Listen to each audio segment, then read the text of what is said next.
Okay, hey everybody, this is Grace, and I'm going to a place. Oh, I'm gonna do this, and Adam's gonna make sure that he walks in front of it. He always does. Anyway, I'm going to see a doctor or somebody.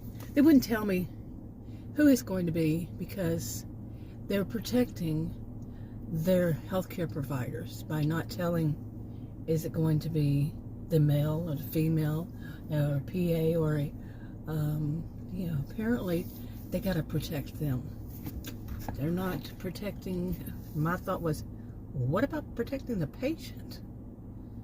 Sometimes, I'm telling you, some of these things, oh, like urgent care, okay, how many people have ever gone to an urgent care? What is the word? I'm trying not to show Adam, who's going to be walking in front of me, as much as possible. But, how many people have been to urgent cares? Do you plan a reason to go to somewhere that's for an urgent medical care situation? Do you plan them so you make an appointment? I'm serious. I wonder about the logic these days. Seriously, I do wonder about people's logic. I remember it was just a couple of years ago. I had never ever heard of any urgent care where you made an appointment. Never. Ever. Ever. Okay. One of them said, well, we just started this when we make appointments. I said, but you're an urgent care. Well, you can come in without an appointment. It's just that the people who have the appointments get seen first. If I wanted that, I go to my doctor. Okay. And I've been told some of the funniest things, like the urgent cares are for you when you really want to have medical, have something, like a diagnosis, anything, a treatment. The doctors, your PCP, your primary care physician, or any of the other ones, they're just for going for your checkups or your tests. But it's the urgent care that is for anything medical, or a hospital. Since when? No, seriously. That is false. It's supposed to be false. So you're going to your primary care physician only, and also when you go there, you might have to see the nurse instead of the doctor. But they're going to charge you, from what I understand, the same, because they consider them providers. Something like this. But you're going to have to schedule it out. So they're going to force you to go to the urgent care, where you're not going to be allowed to know who you're going to be seeing when you go in there. You're not allowed to know even if it's a male or a female. What? To protect them. From what? There's some of the most ridiculous things, seriously. Anyway, he's still standing where if I were to put my camera down to show anything, he's walking around smoking a cigarette, and he would get it being it, and I don't put him in my videos. Anyway, and he knows it. That's the type of person he is. It's all about him. Yep, when he's got that smoke, ooh, it's all about him. And anyway, the stuff that I have heard, really, the doctors in the offices, and I want to say that I have actually found that the NIH, okay, NIH, the big what's the term for it? You know what I'm saying. Anyway, I'm having fun. I'm having problems with my nose right now. But anyway, the one that does all the research and all this stuff, the place for research and all this, has made, has done research about what I have been complaining about for how many years now, going to doctors. And I'm not the only person. I'm well aware probably not the only person. I've never heard anybody else, but yeah, I mean, I know I'm not going to be singled out in this whole world that has problems going to doctors, and they are so self-absorbed. The office is like walking into onto a battlefield. Well, the way I've explained it, that they give a hierarchy, and they erect these totem poles. You know, you go in, the MA, you know, they go to school as little as 4 weeks to 8 weeks. They have elevated themselves to, not all of them, this is the ones who do this, just the ones who do this, elevated themselves up to the level of the doctor, or at least the nurse. You know, that they're the same. They're not. They're not. But they will erect that totem pole and put the patient on the bottom, if not underneath it. You know, I've said this before. We use totem poles wrong, the way we do it. You know, too many people do. Not everybody, but you know, that's the top of the totem pole is the person the highest, and the person on the bottom is the lowest, and all points in between. But anyway, but the NIH, the report that I read about, said that how in the world did Adam get behind me now? I'm serious, seriously, really. But it said this about, you know, that they have a hostile environment, working environment, and it explained why. It's the same thing that I've said all these years. You know, I was trained in research myself, so the things that I have noticed, you know, since I was a child, and but basically the same kind of things I've said. You know, that they have this hierarchy, and it makes it, you know, here comes Adam again. He's going to go and get in front now again. but it basically, you know, says it's a hostile environment for the patients too, and that's what it feels to me, like walking on a battlefield, man. And you know, somebody's going to try to take, here he comes again, try to take their anger out on me if we're working in such an environment. And one of the things I liked going to this one urgent care was that it was so different. Yeah, I mean, I even told them, I don't know how many times I've been to it. I'm thinking twice. You would think I would know, but I've been to so many places last year, 2025. Oh my goodness. It was unbelievable. You know, go here, go there, go there. But I can't remember how many times of any of them. Really. Well, one of them I can say I went there twice, but it was only seen once, and so on. But anyway, this place was wonderful. I told Adam it felt like, you know, this is the one that renews a little bit of my, you know, my faith in medical, you know, that they're actually professionals, and that they're actually providing the service that you're there for, okay, and that they're nice people, they're decent people. They're not going to take all their frustrations down on you. It's not going to walk into some hostile environment. And that's what I've called it too, hostile.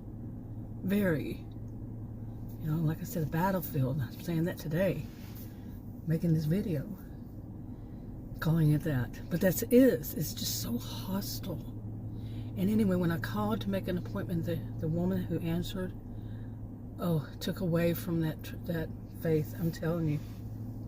She was so rude. So very, very rude. Okay.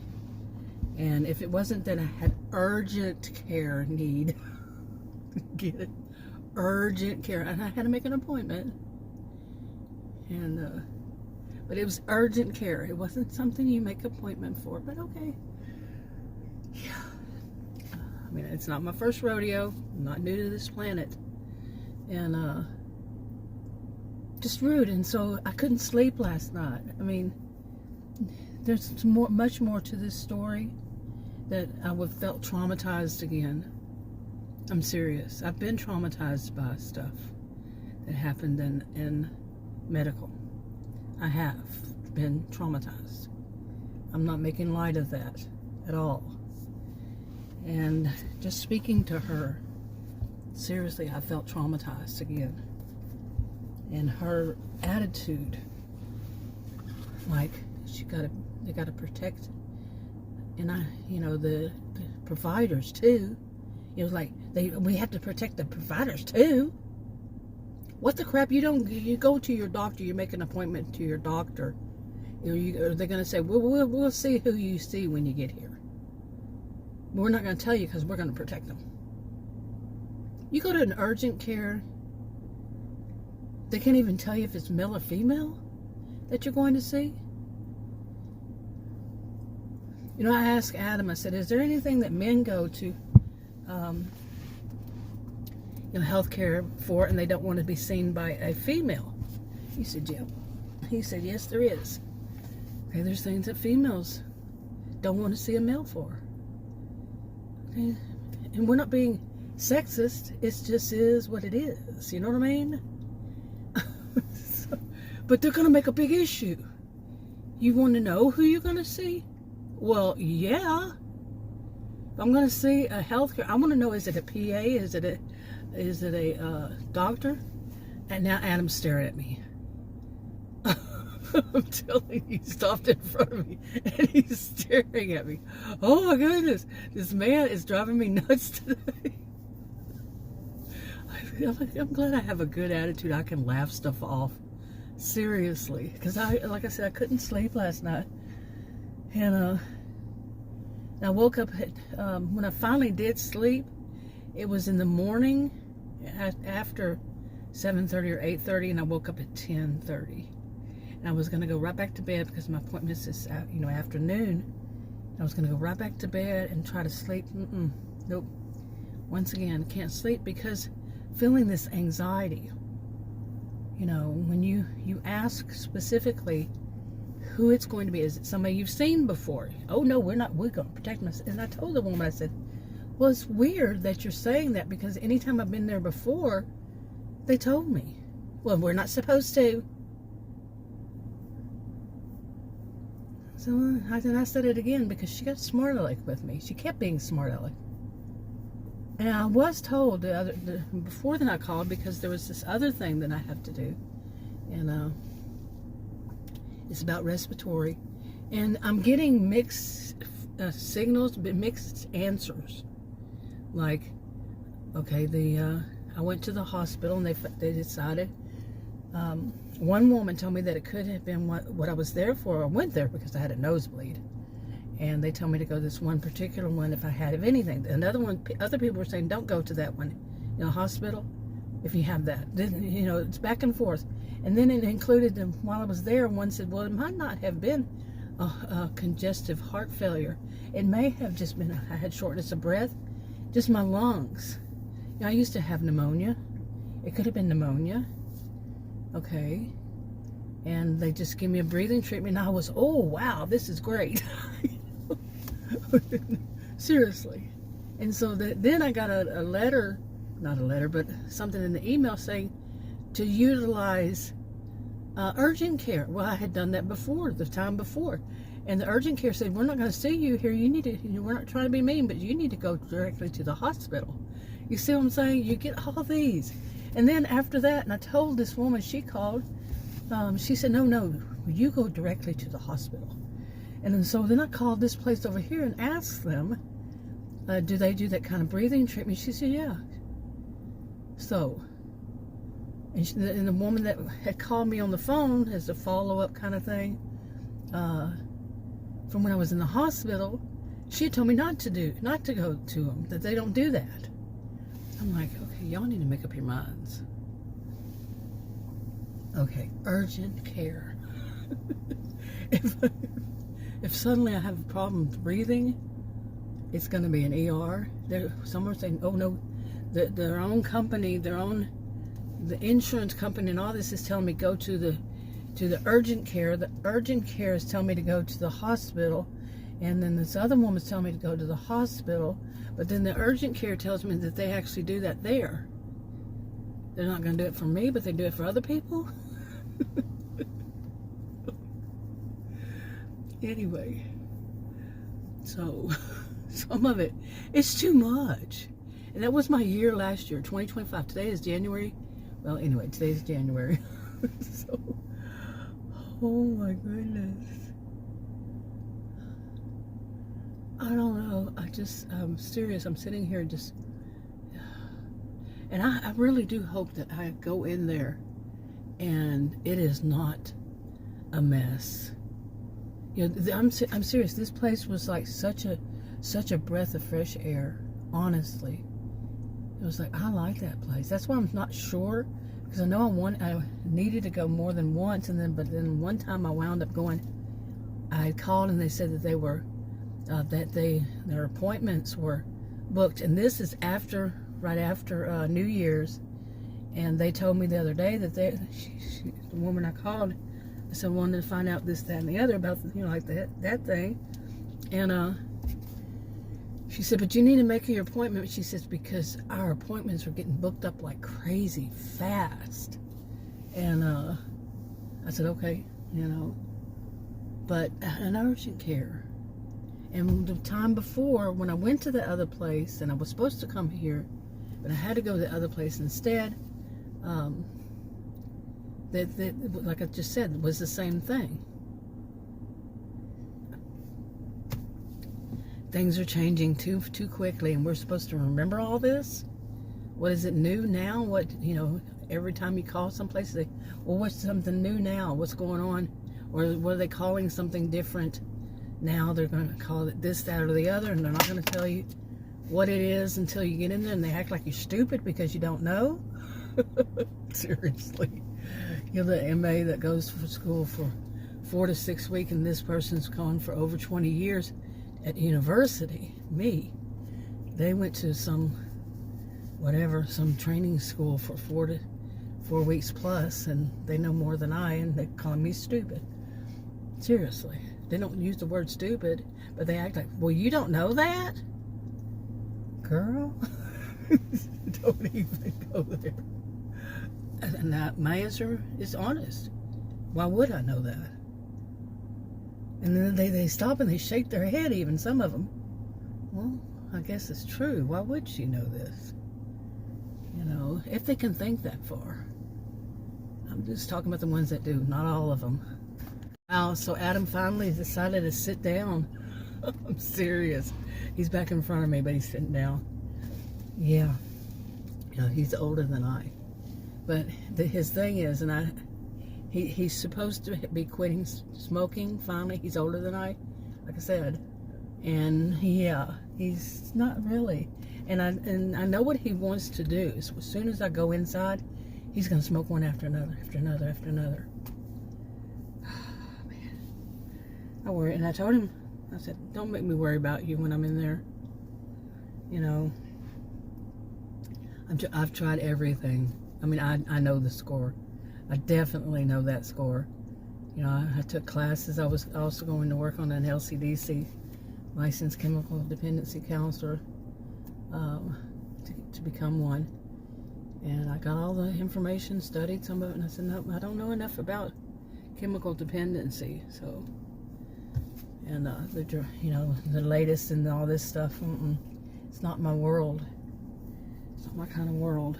But anyway, so I still know about these things. And anyway, so I'm going to go in there. I mean, right now, if I go in there, I'm like 30 minutes early. But it is an urgent care. I just can't get over this stuff. I can't get over some of the logic behind it. Have you ever been to an urgent care and they say that you need to make an appointment? And I have seen this part of it in action since then. That I went there and there were people sitting and they're waiting, and they made them. Oh, he's over smoking again. I'm telling you. Twice within an hour. Yes. Within how many minutes? Not even 30. This is what I worry about. But anyway, but I have been in an urgent care, and when the you know, I got there and there were people waiting in line, already sitting there. But because I had an appointment, I got to go in first, which makes sense. But this is an urgent care. Okay? People should be seen in order, to me. Maybe, you know, I'm old-fashioned as of a couple years ago, all of a sudden, but my views become old-fashioned. But it's an urgent care. It's like a, well, that's his phone. Sounds like it was probably one of his siblings. She'd already called today, the one I cannot stand. Yeah, she's a horrible, horrible person. Trust that. She is a horrible, horrible person. And she's wanting something. That's the only time she calls. She wants something. And anyway, she'd already called once today. Anyway, where was I talking about urgent care, and where did I leave off on it? I was talking about some of the stuff. Yeah, you know, I was talking about that, making an appointment, and I mean, I can see both sides of this. You know, the person who's there, they're like, I'm here for urgent care. They told me, like, if they told them, like they told me, to utilize urgent cares for, instead of going to the ERs, then it just, they don't make it. And then the woman that had called me, I told her that I said, look and see what they sent. Because she was like doubting me, and she said, I don't see anything. Well, no, I make that stuff up. Then that's that hostile environment. They're going to call you a liar. Really, like I once again got diagnosed this 2025. Once again, took the test, got diagnosed again for this rare health condition. You know how the population, what percentage has this rare health condition? 0.31%. Zero. You hear the zero? Not even 1%. 0.31%. Okay. And they're going to call me a liar. Because like I was told by one healthcare professional, I've seen plenty of them, so that they would see one, maybe one in their whole lifetime. Not just their career, their whole lifetime. I recently saw that again. But I think it was about something else. Concerning me. But, so they're going to call me a liar there. And anything I say after that point, they're going to call me a liar. Just yesterday when I was doing their check-in, you can check in beforehand and pay what you're going to need to pay, you know, if you have any, especially since this is a new year, I might have to pay. And you can do it ahead of time.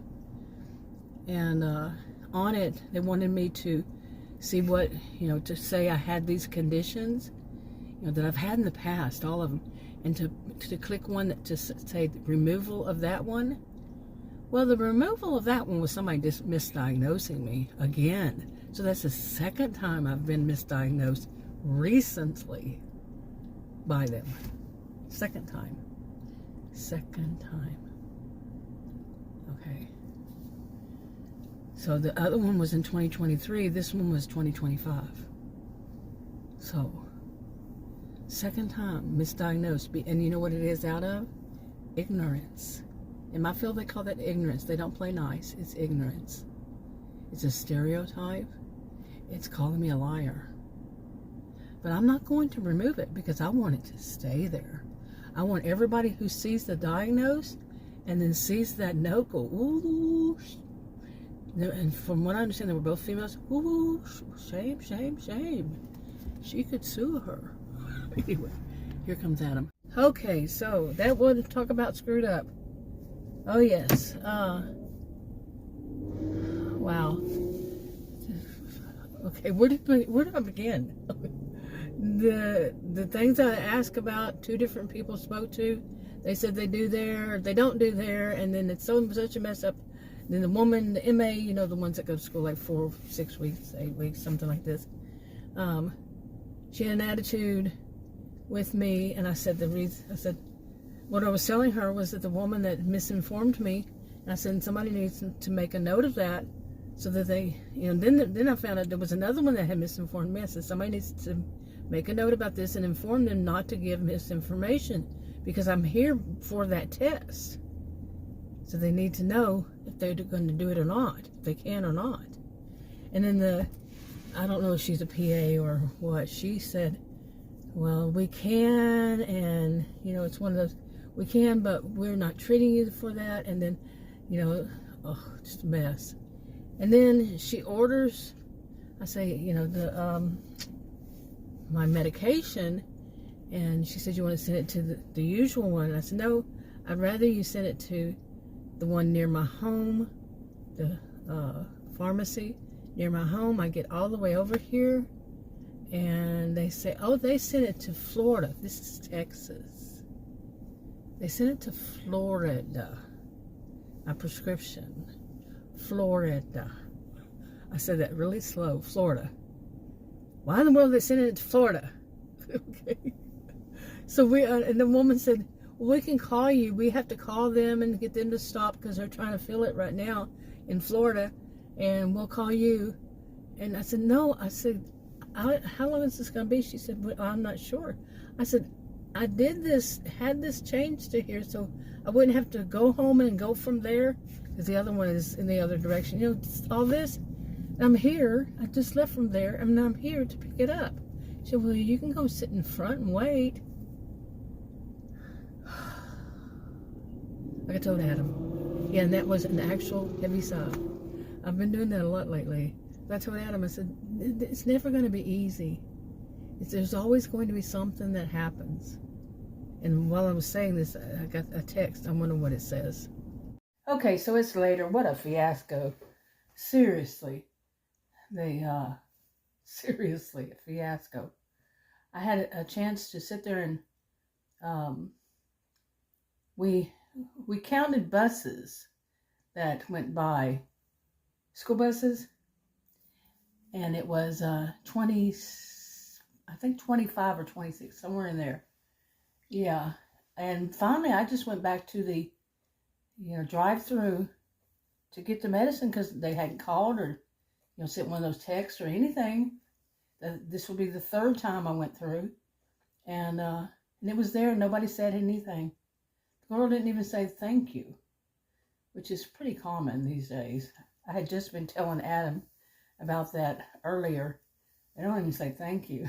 It did somewhere else, about something else, and she didn't say thank you. So I was there, 45 minutes, when I had purposefully sent them to that pharmacy. So on my way home, I would be able to pick it up and not have to wait or go out to the other one, which was far. Man, in rush hour traffic and all that. I don't know when it's not rush hour traffic. But it was a fiasco, the whole thing. They had sent it to Florida. My goodness. Just a fiasco. Came home, fell asleep about it, maybe at 45 minutes to an hour. Took a nap. It was exhausting too. I had, during the holidays, after that weird thing happened with going to, it was two things, going to one of those super centers and, grocery store, super center, grocery store. And somebody walked through the front door, some man yelling, I don't know what he was saying, and everybody went running, what we thought, and trying to find a place, to hide. And luckily it was there were two bodybuilders, big, huge bodybuilder guys there, and they took care of it. Luckily. I really suspect it was luckily. Okay. And just at the perfect moment, they were checking out even, doing the self-checkout. Anyway, that was, a month before then, I guess. I don't know exactly when. And then, around Thanksgiving, went to a different, it was just a store, just a small store. And 3 people tried that distraction theft on me. And they took out of the store because I turned a corner, and they were all 3 of them trying. And I turned a corner and the back part of my, shopping cart, even though it was in front of me, the back wheel hit something. I guess what it did is that it went backwards in one of those displays, and then it came forward and had enough time to I had enough time to move, and it fell right in the middle of their little scheme. I mean, literally fell. And they got scared and ran out, took out the door. And I told Adam then, I'm not going anywhere during Christmas. Between then and, till after Christmas. I did, just not as often. Just not as often. Hardly, overall, I would say, I don't even know if it was once a week. I don't think so, but it was too much for me, and I was so exhausted from all these doctors and all the crap that I had seen this past year, 2025. Oh, no. And I need a break. I needed a break from crazy people. Really. That is how I should put it. A break from crazy people. On New Year's Eve night, not New Year's Eve night, but Christmas Eve night, evening, dark, outside, I should probably say pre-evening or something, like Sheldon, from that show, yeah. But going through neighborhoods, we just wanted to go see the Christmas lights in neighborhoods, and people were tailgating because we weren't going fast enough. I was driving the speed limit in neighborhoods with kids.